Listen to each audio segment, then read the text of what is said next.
Welcome all to Whitefield Industrial's update for the half year ended 30th of September 2024. I'm Monica Knight and I'll be speaking with Managing Director Angus Gluskie and Director Will Seddon about the half year outcomes and market outlook. Firstly, let's look at the company's earnings. Net profit after tax rose strongly to $10.9 million, an increase of 9.5% on the equivalent 6 months in the prior year. Yes, while growth was subdued in the first quarter of the financial year, in the second quarter, the July to September period, we saw earnings growth accelerate meaningfully. So after allowing for increases in capital across the year, earnings per share grew by over 9%. Dividend increases were spread reasonably widely across the investment portfolio, which reflects the resilience of the Australian economy generally. In terms of where we saw the strongest dividend growth, it included our investments in holdings such as Westpac, the insurers such as IAG, QBE and Suncorp, energy retailers such as AGL and Origin, and consumer stocks such as Woolworths, JB Hi-Fi and the Lottery Corp.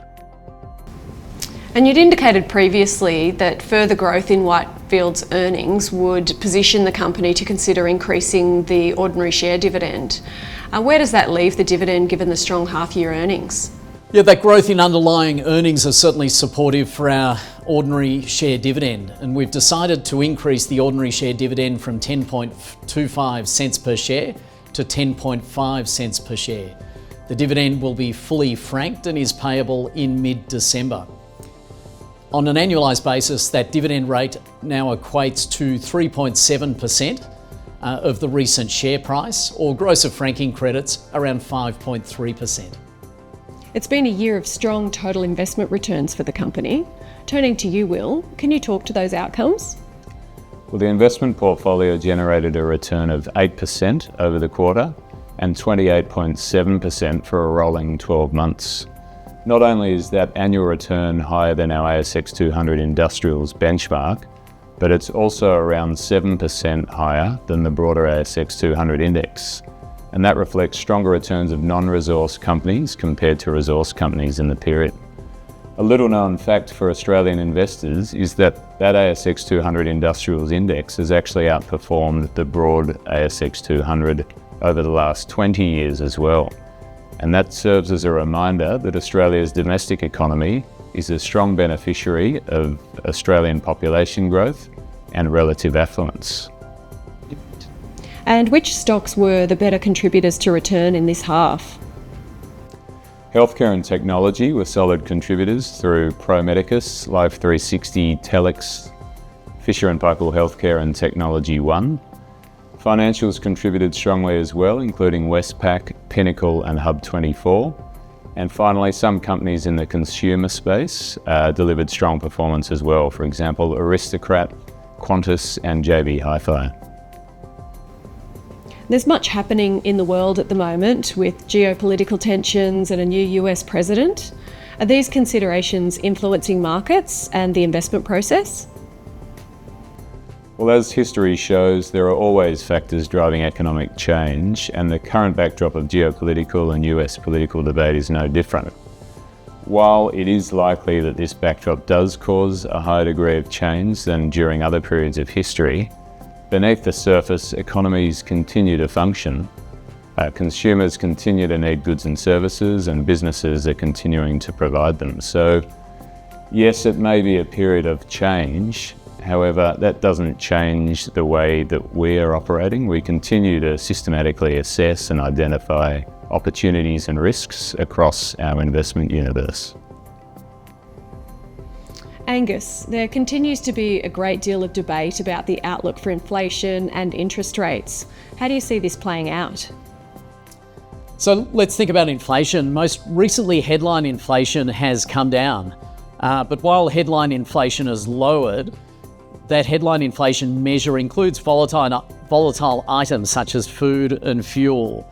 And they can mask a core level of inflation, which is a bit stickier. Why is that core inflation staying up there?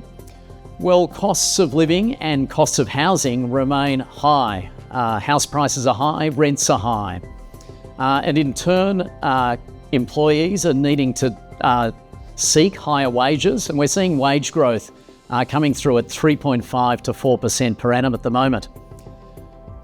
Companies paying those higher wages in turn need to pass on those higher costs through raising their own prices of goods and services. So collectively, that's just leading to a level of ongoing inflation. It's also worth considering the state of economic activity, and at the moment economic activity remains reasonably firm. Population growth is strong in Australia, employment is also reasonably strong. Unemployment is very low. In addition, government and public spending remains firm in key areas such as construction, infrastructure, healthcare and education. So collectively, moderate levels of economic growth, sticky core inflation, and the thought that we still need to keep house prices under control.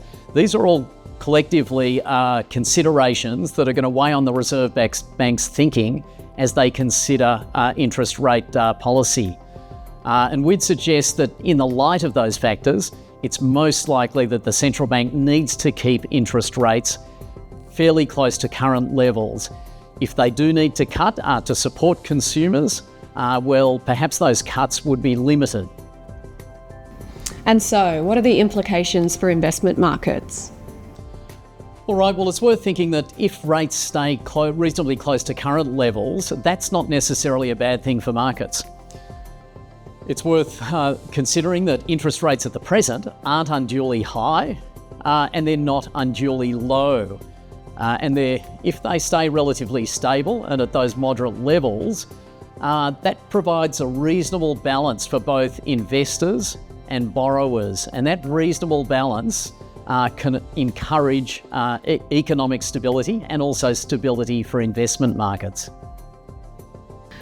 That brings us to the end of the half-year update for Whitefield Industrials. If you'd like more information, please visit our website at whitefield.com.au.